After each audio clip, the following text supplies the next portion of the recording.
அன்பு சகோதர சகோதரிகளுக்கு இயேசுவின் நாமத்தால் அன்பு வாழ்த்துக்களை முதலாவது நான் தெரிவித்துக் கொள்கிறேன். மறுபடியும் ஒரு முறை இந்த எச்சரிப்பின் சத்தம் ப்ரோக்ராம் மூலியமா உங்களாரையும் பார்ப்பதில் மிகுந்த சந்தோஷம். இந்த எச்சரிப்பின் சத்தத்தில் கடைசி நாட்களை குறித்து நிறைய விஷயங்களை நம்ம ஆதாரப்பூர்வமாக பார்த்துட்டு வரோம். பிரத்யேகமாக போன மாதம் நம்ம நிறைய விஷயத்தை பார்த்தோம். அதில் முக்கியமாக என்ன அப்படின்னா, லாஸ்ட் டேஸ் நடக்கிற ஒரு மிக முக்கியமான ஒரு அடையாளம் 666, த மார்க் ஆஃப் த பீஸ்ட்னு சொல்லக்கூடிய 666 எப்படி இந்த உலகத்தில் வந்துட்டு இருக்கு, அது ஒரு சிப்பாக மாறி எப்படி மனுஷங்களுக்குள்ள அந்த சிப்பை செலுத்துறாங்க அப்படின்றத நம்ம பார்த்தோம். கண்டிப்பாக அது உங்களுக்கு பிரயோஜனமாக இருக்கும் நான் விசுவாசிக்கிறேன். இன்கேஸ் நீங்கள் அந்த வீடியோஸ்லாம் பார்க்கல, நம்மளுடைய எபிசோட்ஸ்லாம் நீங்கள் பார்க்கல அப்படின்னா கீழே டிஸ்கிரிப்ஷனில் அது லிங்க்ஸ் கொடுத்துருக்கோம், பிளேலிஸ்ட்கான லிங்க்கும் கொடுத்துருக்கோம். நீங்கள் போய் பாருங்கள், அது உங்களுக்கு கண்டிப்பாக பிரயோஜனமாக இருக்கும். இந்த மாதமும் தேவன் நம்மகிட்ட இந்த எச்சரிப்பின் சத்தம் ப்ரோக்ராம் மூலிமா என்ன பேச போறான்றதை பார்க்கலாம். லாஸ்ட் டேஸ் அப்படின்னாலே நம்ம பார்க்க வேண்டிய ஒரு மிக முக்கியமான விஷயம் என்னன்னா, இந்த டெக்னாலஜி. டெக்னாலஜி அதிவேகமாக வளர்ந்துட்டு இருக்கு, நிறைய அட்வான்ஸ்மெண்ட்ஸ் நடந்துட்டு இருக்கு. அதெல்லாம் தான் நம்ம ஒரு கூர்ந்து கவனிக்க வேண்டிய ஒரு விஷயமாக இருக்குது. இந்த டெக்னாலஜி அட்வான்ஸ்மெண்ட்ஸோட இப்போ இருக்கிற லேட்டஸ்ட் ட்ரெண்டிங் என்ன அப்படின்னு கேட்டிங்கன்னா, ஆர்டிஃபிஷியல் இன்டெலிஜென்ஸ், த ஏஐ அப்படின்னு சொல்ற ஆர்டிஃபிஷியல் இன்டெலிஜென்ஸ். என்ன அப்படின்னா, அது செயற்கை நுண்ணறிவு. செயற்கையான ஒரு அறிவை உருவாக்கி கொண்டிருக்கிறார்கள். அறிவுனா என்னது? ஆண்டவர் மனுஷங்களுக்கு கொடுத்த ஒரு விஷயம் என்னன்னா, ஒரு அறிவு, ஒரு யோசிக்கிற தன்மை. இதை நம்ம யோசிச்சு நம்ம சரி தவறுன்னு டிசைட் பண்ற ஒரு ஃபேக்டர் மனுஷங்களுக்கு கொடுத்துருக்காரு. அந்த விஷயத்த இப்போ என்ன பண்றாங்க அப்படின்னா, டெக்னாலஜியால அதை மிஷின்ஸ்க்கு, மனுஷங்கள் உருவாக்குற மிஷின்ஸ்க்கு அந்த ஒரு அறிவை கொடுக்குறாங்க. இதுதான் ஆர்டிஃபிஷியல் இன்டெலிஜென்ஸ். ஒரு சிம்பிளான ஒரு எக்ஸாம்பிள் சொல்லணும்னு வச்சுக்கோங்களேன். ஒரு ஏஐ டெக்னாலஜி கொண்ட ஒரு ஏசி, ஏர் கண்டிஷனர் நீங்கள் வாங்குறீங்க உங்கள் வீட்டில் அப்படின்னா, அந்த ஏர் கண்டிஷனர் என்ன பண்ணும்னா, அதுவே யோசிக்கும். என்ன பண்ணும் அப்படின்னா, உங்கள் வீட்டில் ஏசி ஓடுது அப்படின்னா, இந்த ஏசி எத்தனை பேர் இருக்காங்க, இதுக்கு எவ்வளோ தேவை, எவ்வளோ கூலிங் தேவை, இது எப்போ கம்மி பண்ணணும், எப்போ ஜாஸ்தி ஆக்கணும், இப்படின்ற ஒரு யோசிக்கிற தன்மையை அந்த ஏர் கண்டிஷனரே முடிவெடுக்கும். அந்த ஏர் கண்டிஷனர் கொடுத்துருக்காங்க. இதுதான் ஒரு சிம்பிள் எக்ஸாம்பிள். இந்த ஒரு அறிவை அந்த ஏசிக்குள்ளே புகுத்துறாங்க. அந்த ஏசியே முடிவெடுக்கும் எது பண்ணணும், எது பண்ணக்கூடாது அப்படின்றத. இது ஒரு பேசிக்கான எக்ஸாம்பிள் நான் கொடுத்துருக்கேன். இந்த விஷயத்தை எல்லா விஷயத்துக்குமே எல்லா மெஷின்ஸ்க்கும் கொடுக்குறாங்க. இதுதான் ஆர்டிஃபிஷியல் இன்டெலிஜென்ஸ். ஆர்டிஃபிஷியல் இன்டெலிஜென்ஸோட ஒரு எக்ஸ்ட்ரீம் என்ன அப்படின்னு பார்த்தீங்கன்னா, நம்ம மனுஷங்களோட வேலைகளை குறைக்கிறதுக்காக இது செயல்படுத்துறாங்க. எங்க செயல்படுத்துறாங்க அப்படின்னா, ரோபோட்ஸ்னு உருவாக்குறாங்க. நம்ம எல்லாரும் கேள்விப்பட்டிருப்போம், ரோபோட்ஸை கேள்விப்பட்டிருக்கோம். ரோபோட்டோட வேலை என்ன அப்படின்னா, மனுஷங்க செய்யற வேலையை குறைச்சி அந்த மெஷின் செஞ்சு கொடுக்கும். ஒரு மெஷினரி, ஒரு ஃபேக்டரி இருக்குன்னா, அந்த ஃபேக்டரியில் இருக்கிற எல்லா காரியத்தையும் எல்லா வேலைகளையும் அந்த ரோபோட்ஸ் செய்யும். மனுஷங்களோட வேலையை குறைக்கிறதுக்காக உருவாக்கப்பட்டதான் அந்த ரோபோட்ஸ். அந்த ரோபோட்ஸோட தன்மை இப்போ எப்படி மாறிட்டு இருக்குறத இந்த எபிசோட்ல பார்க்க போறோம். அதை குறித்து வேதம் என்ன சொல்லுது அப்படின்னா, ரெவலேஷன் சாப்டர்ல சாப்டர் 13 verse 15 பார்க்கலாம். வெளிப்படுத்தின விசேஷம் 13ஆம் அதிகாரம் 15வது வசனத்தை நான் வாசிக்கிறேன். மேலும் அம்மிருகத்தின் சொரூபம் பேசத்தக்கதாகவும், மிருகத்தின் சொரூபத்தை வணங்காத யாவரையும் கொலை செய்யத்தக்கதாகவும், மிருகத்தின் சொரூபத்திற்கு ஆவியை கொடுக்கும்படி அதற்கு சத்துவம் கொடுக்கப்பட்டது. ஆமென். இந்த வசனத்துல பாத்தீங்கன்னா, ஒரு சொரூபத்தை குறித்து அதோட எக்ஸ்பிளனேஷன் இந்த வசனத்துல குறிப்பிட்டிருக்கு. நம்ம எல்லாருக்கும் தெரிஞ்ச ஒரு விஷயம் என்னன்னா, நம்ம மாதம் அதை சொல்லிட்டே தான் வரோம். கடைசி நாட்கள்ல அந்தி கிறிஸ்துவத்தை வரப்போகிறான். அவன் இந்த உலகத்தை ஆளுகை செய்ய போகிறான். அந்த அந்தி கிறிஸ்து ஆளுகைக்கு வந்ததுக்கு அப்புறமா அவன் என்ன பண்ண போகிறான்னா, அவன் ஒரு சிலையை உருவாக்க போகிறான். அவனோட ரூபத்துல ஒரு சிலை உருவாக்கப்படுகிறது. அந்த சிலைக்கான தன்மை தான் இந்த வசனத்துல நம்ம பார்க்கிறோம். அந்த சிலை என்ன பண்ணும் அப்படின்னா, அந்த சிலை பேசும். பேசுறது மாத்திரமல்ல, அந்த சிலையை வணங்காத யாவரையும் அது கொலை செய்யும். அதற்கான அதிகாரமும் அதற்கு கொடுக்கப்பட்டிருக்கிறது. இதுதான் இந்த வசனத்தோட ஒரு எக்ஸ்பிளனேஷன். அந்தி கிறிஸ்து இந்த உலகத்துக்கு வரும்பொழுது ஒரு சிலை உருவாக்கப்படுது. நம்ம எல்லாருக்கும் நல்லா தெரிஞ்ச ஒரு விஷயம், பைபிள் நிறைய இடத்துல பார்ப்போம். சிலையை ராஜாக்கள் உருவாக்குவாங்க. அந்த சிலையை வணங்க சொல்லி அந்த ஜனங்களை சொல்லுவாங்க. ஆனா இங்க விசேஷமா என்னன்னா, இந்த சிலை பேசத்தக்கதாகவும், இந்த சிலை பேசும். பேசுற தன்மை கொண்ட ஒரு சிலையை உருவாக்க போகிறாங்க. இதுதான் அந்த காலத்துக்கும் இப்ப இருக்கிறதுக்கும் ஒரு வித்தியாசம். அதை நம்ம இன்னைக்கு பார்க்க போகிறோம். ரோபோட்ஸ் அப்படின்னு பாத்தீங்கன்னா, ரோபோட்ஸ் உருவாக்குறாங்க. எந்த மாதிரி உருவாக்குறாங்கன்னா, ஒரு மனுஷனோட ரூபத்துல உருவாக்குறாங்க. இந்த ரோபோட்ஸ் முதலாவது மிஷினரியா இருந்தது. இப்போ மனுஷ ரூபத்திலே ரோபோட்ஸ் வர ஆரம்பிச்சிருச்சு. மனுஷன் செய்யற வேலையை அந்த ரோபோட்ஸ் குறைக்குது.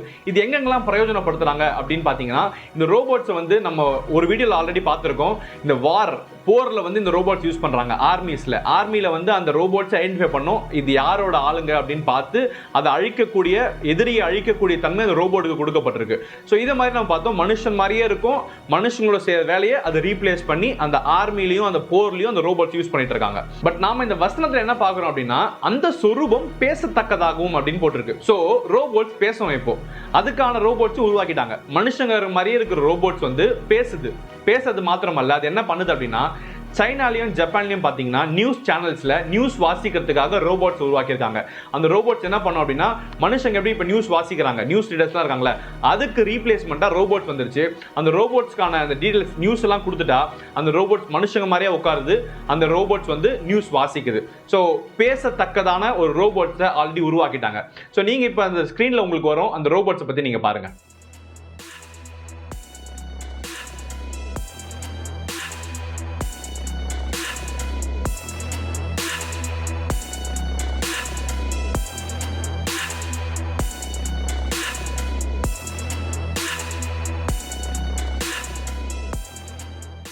ஸோ இப்போ இந்த வீடியோவில் நீங்கள் பார்த்துருப்பீங்க எப்படி வந்து ரோபோட்ஸ் வந்து நியூஸ் வாசிக்குது. ஆண் மாதிரியும் பெண் மாதிரியும் தத்ரூபமாக ரோபோட்ஸ் உருவாக்கி அந்த ரோபோட்ஸ் நியூஸ் வாசிக்குது. ஸோ பேசத்தக்கதான ரோபோட்ஸ் அவங்க ஆல்ரெடி உருவாக்கிட்டாங்க. ஸோ அடுத்து நம்ம என்ன பார்க்க போகிறோம் அப்படின்னா, லண்டனில் சயின்டிஸ்ட் வந்து பயானிக் மேன் அப்படின்னு ஒருத்தர் உருவாக்கியிருக்காங்க. ஸோ இந்த பயானிக் மேன் யாருன்னா, அது ரோபோட் தான். ஆனால் அந்த ரோபோட் எப்படி உருவாக்கியிருக்காங்கன்னா, உள்ள வந்து நம்மளோட உடம்புல இருக்க பார்ட்ஸ் எல்லாத்தையுமே அந்த ரோபோட்டுக்கு புகுத்துறாங்க.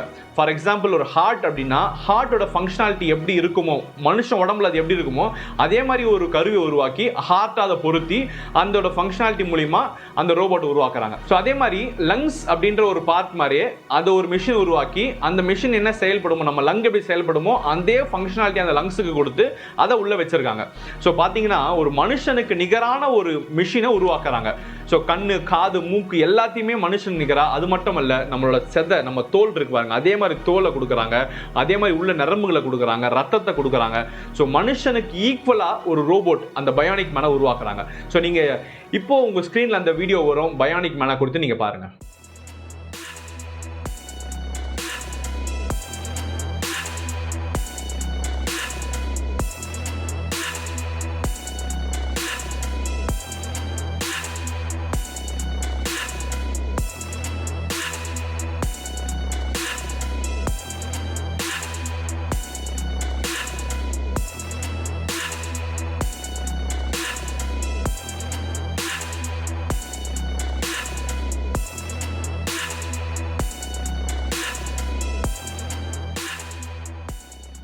ஸோ இப்போ இந்த வீடியோவில் நீங்கள் பார்த்துருப்பீங்க எப்படி பயானிக் மேனை அவங்க உருவாக்கியிருக்காங்க அப்படின்ட்டு. மனுஷனை போலவே மனுஷ ரூபத்தில் மனுஷனோட உடம்புல இருக்க பாடி பார்ட்ஸ் எல்லாத்தையும் வச்சு ஒரு ரோபோட்டை உருவாக்கியிருக்காங்க.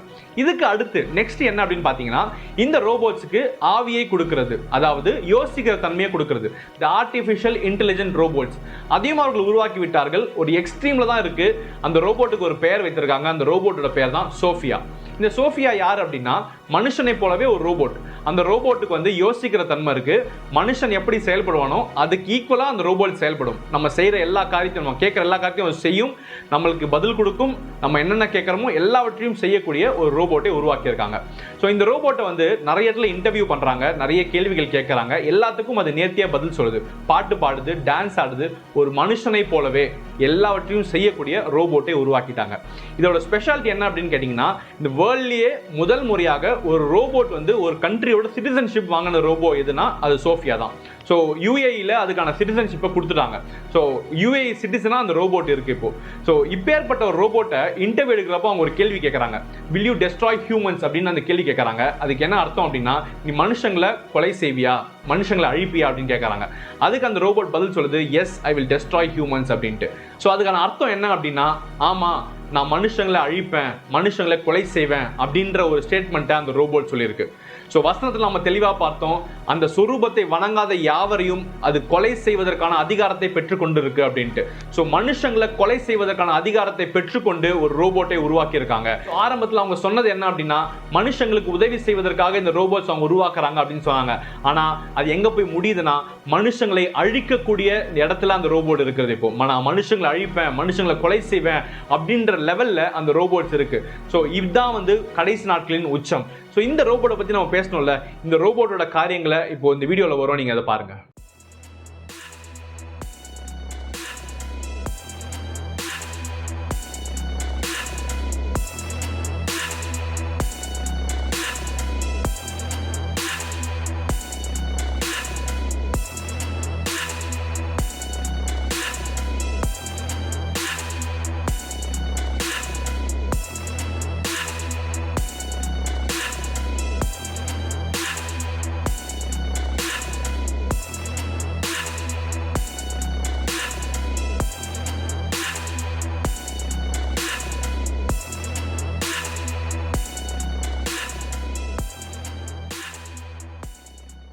Do you want to destroy humans?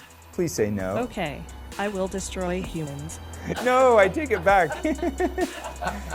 Don't destroy humans. Capable of natural facial expressions. She has cameras in her eyes and algorithms which allow her to see faces, so she can make eye contact with you. And she can also understand speech and remember the interactions, remember your face. So this will allow her to get smarter over time. Our goal is that she will be as conscious, creative and capable. So இப்போ இந்த வீடியோவில் நீங்கள் பார்த்துருப்பீங்க எப்படி Sofia அப்படின்ற ஒரு robot அவங்க உருவாக்கியிருக்காங்க. அது மனுஷங்க யோசிக்கிற மாதிரி யோசிச்சு எல்லா கேள்விகளுக்கும் பதில் சொல்லுது மாத்திரமல்ல, மனுஷங்களை நான் அழிப்பேன் அப்படின்ற ஒரு ஸ்டேட்மெண்ட்டையும் அந்த ரோபோ கொடுத்துருக்கு. இது எல்லாவற்றுக்கும் உச்சம் என்ன அப்படின்னு பார்த்தீங்கன்னா, பிபிசியில் ஒரு ஆர்டிகல் போட்டிருக்காங்க, ஒரு கொஸ்டின் ரைஸ் பண்ணியிருக்காங்க, will robots replace religion அப்படின்ட்டு. அதுக்கு அர்த்தம் என்னன்னா, இந்த ரோபோட்ஸ் வந்து ரிலீஜனுக்கு ஒரு மாற்றாக அமையுமா அப்படின்ற ஒரு கேள்வி கேட்டிருக்காங்க. ஏன் அந்த கேள்வி கேட்டாங்க அப்படின்னா, ஜப்பான்ல ஒரு புத்திஸ்ட் டெம்பிள்ல பிரீஸ்ட் இருக்க வேண்டிய இடத்துல, அந்த மத போதகர் இருக்க வேண்டிய இடத்துல ஒரு ரோபோட்டை வைத்திருக்கிறார்கள். ஸோ மத போதகர் செய்ய வேண்டிய எல்லா காரியங்களையும் அந்த ரோபோட் செய்து கொண்டிருக்கிறது. ஸோ ரோபோட்டை வந்து ஜனங்கிட்ட பேசுது, ஜனங்களுக்கு அருள்வாக்கு சொல்லுது, ஜனங்களோட குறைகளை கேட்குது, அதுக்கான தீர்வுகளையும் அது சொல்லுது. ஸோ ஒரு மனுஷன், ஒரு போதகர் என்ன செய்வாரோ அந்த காரியங்களை அந்த ரோபோட் செய்து கொண்டிருக்கிறது. அந்த ரோபோட்டை ஜனங்கள் வணங்க துவங்கிட்டாங்க. ஒரு வணங்குற இடத்துல நம்ம எப்படி வந்து ஒரு பிரீஸ்ட்டை வணங்குவாங்களோ அந்த மாதிரி இந்த ரோபோட்டை ஜனங்கள் வணங்க ஆரம்பித்து விட்டார்கள். ஸோ இதுதான் கடைசி நாட்களின் உச்சம். நம்ம அந்த வசனத்தில் தெளிவாக பார்த்தோம், இந்த சொரூபத்தை வணங்காத யாவரையும் அது கொலை செய்யும் அப்படின்ட்டு. ஸோ வணங்குற இடத்துக்கு அந்த ரோபோட் வந்துருச்சு. ஜப்பான்ல மாத்திரமல்ல, போலண்ட், பிரான்ஸ், இந்த மாதிரி சில கண்ட்ரீஸ்ல கூட பாத்தீங்கன்னா ஒரு பிரீஸ்ட் இருக்க வேண்டிய இடத்துல, மத போதகர் இருக்க வேண்டிய இடத்துல இந்த ரோபோட்ஸ் வந்துருச்சு. ஜனங்களுக்கு பிரீச் பண்ற இடத்துல, ஜனங்கிட்ட வந்து பேசுற இடத்துல அந்த ரோபோட்ஸ் இருக்கு. ஜனங்களும் அதை வணங்க துவங்கிட்டார்கள்.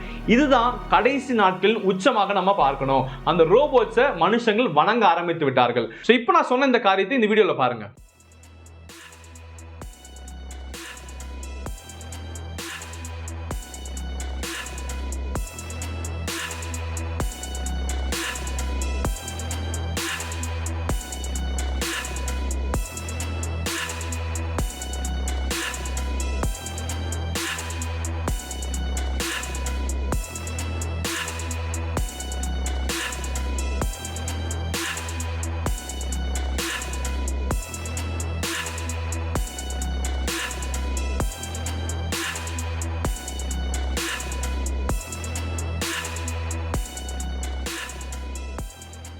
ஸோ இந்த வீடியோ நீங்கள் பார்த்தீங்களா, எப்படி வந்து ஒரு பிரீஸ்டுக்கு பதிலாகவும் ஒரு மத போதகருக்கு பதிலாகவும் ஒரு ரோபோட் வந்து விட்டது. ஜனங்கள் வணங்குற இடத்துல அந்த ரோபோட் இருக்கு. ஸோ இதுதான் வந்து கடைசி நாட்கள் ஒரு உச்சமாக நம்ம பார்க்கணும். அந்த வசனம், நம்ம பார்த்த அந்த வசனம் ஒவ்வொன்றும் துல்லியமாக நிறைவேறி கொண்டிருக்கிறது. அந்த வசனத்தை நாம் பார்த்தோம், அந்த சொரூபம் இருக்கும், அந்த சொரூபம் பேசும், பேசத்தக்க ரோபோ வந்துருச்சு. அந்த சொரூபம் மனுஷனை போலவே இருக்கும், அதுக்கான உடம்பு பார்ட்ஸ் எல்லாமே மனுஷனை போலவே இருக்கிற ஒரு ரோபோட்டை உருவாக்கிட்டாங்க. அது யோசிக்கும், அதுக்கு ஆவி புகுத்தப்பட்டு விட்டது. அந்த ரோபோட்டை வணங்காத யாவரையும் அது கொலை செய்யும் பார்த்தோம். ஸோ வணங்குற இடத்துலையும் அந்த ரோபோட் வந்துருச்சு. ஸோ வணங்குற இடத்துல ஜனங்க ஃபுல்லா வணங்கணும். எல்லாமே அந்த ஒரு வசனத்துக்கு ஈக்குவலண்டா எல்லா காரியமும் இப்ப நிறைவேறி விட்டது. இன்னும் நிறைவேறாத காரியம் என்னன்னா, அந்தி கிறிஸ்து அப்படின்ற ஒருவன் வரணும், அவனோட இமேஜ்ல இந்த ஒரு சொரூபம் உருவாக்கப்படும், இதை வணங்காத யாவரையும் அது கொலை செய்யும். இதுதான் கடைசி நாட்கள். ஸோ எல்லாமே முடிந்து விட்டது. இன்னும் ஒரே ஒரு காரியம் தான் பெண்டிங், அந்தி கிறிஸ்து அரசாட்சிக்கு நிறைய நம்ம கடந்து போகும். ஸோ கடைசி நாட்கள் இருக்குன்றதுக்கு இதை தவிர ஒரு தெளிவான ஒரு ப்ரூஃப் பார்க்கவே முடியாது. ஸோ கடைசி நாட்களில் நம்ம கடந்து வந்துட்டோம். ஸோ இதற்கு முன்பாக என்ன நடக்க போகுது அப்படின்னா, ஆண்டவரோட ரகசிய வருகை இருக்க போகுது. அவர் வரப்போகிறார், அவரோட பிள்ளைகளை கூட்டிக் கொண்டு போகிறார். ஸோ இதற்கு நம்ம ஆயத்தமாக இருக்க வேண்டும். ஆண்டோட வருகையை எடுத்துக்கொள்ளப்படுவதற்கு நம்ம ஆயத்தமாக இருக்க வேண்டும். இன்னும் வந்து நம்மளோட பிரச்சனைகள், நம்ம கவலைங்க, இதை குறித்து கவலைப்படாமல், தேவனே உங்களோட வருகை வரப்போகிறது, அதுக்கான ப்ரிப்பரேஷன்ஸ் எல்லாம் நடந்துச்சு, இந்த வேர்ல்டு ஃபுல்லாக அதுக்கு ஆயத்தமாகி கொண்டு இருக்கிறது, நானும் ஆயத்தமாகணும் அப்படின்ட்டு நம்ம ஜபிக்கிற பிள்ளைகளை காணப்படணும். நாம மட்டும் இல்லை, நம்மளோட சரௌண்டிங்ஸ், நம்மளுக்கு தெரிஞ்சவங்க எல்லாரும் நம்ம ப்ரிப்பேர் பண்ணணும். ஆண்டோட கடைசி நாட்களுக்குள்ள நம்ம கடந்து வந்துட்டோம். இது லாஸ்ட் டேஸோட லாஸ்ட் டேஸ்ல இருக்கிறோம். ஏன்னா எல்லாமே ஃபாஸ்ட்டாக நடந்துட்டு இருக்கு.